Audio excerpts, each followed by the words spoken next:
விருதுநகரில் 10 வயது சிறுவனை காட்டிற்குள் அழைத்து சென்று கழுத்தை அறுத்து கொள்ள முயற்சித்த வளர்ப்பு தந்தையின் செயல் அதிர்ச்சியை ஏற்படுத்தியுள்ளது. இது பற்றிய மேலும் விவரங்களை எமது செய்தியாளர் கருப்பசாமி வழங்க கேட்கலாம். கருப்பசாமி, இந்த சம்பவத்தின் பின்னணி என முழு விவரங்களை பதிவு பண்ணுங்க. வணக்கம். விருதுநகர்ல ஏடிபி காம்பவுண்ட் பகுதியை சேர்ந்தவர் மருதுபாண்டி மற்றும் காளீஸ்வரி தம்பதியினர். இவங்களுக்கு 10 வயதுல ஒரு மகன் இருக்கிறாங்க.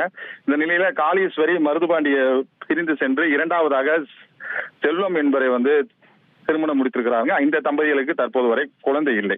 இந்த நிலையில கணவரை பிரிந்த மாரீஸ்வரியின் மகன் மாரீஸ்வரியின் அப்பா அம்மா வீட்டுல இருந்து தங்கி 5வது படித்து வருகிறார் அந்த பகுதியில் அரசு பள்ளியில.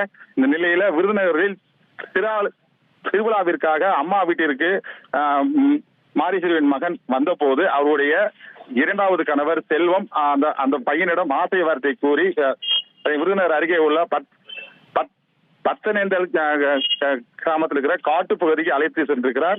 இந்த நிலையில் அந்த பகுதியில் வைத்து அந்த 10 வயது சிறுவனை கழுத்தை அறுத்தும் முகத்தில் கத்தியால் குத்தி உள்ளார்.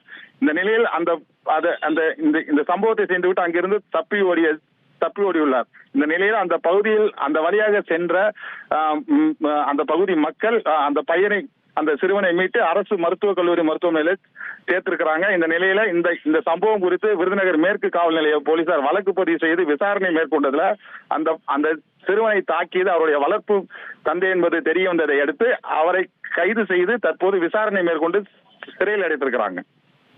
விவரங்களுக்கு நன்றி.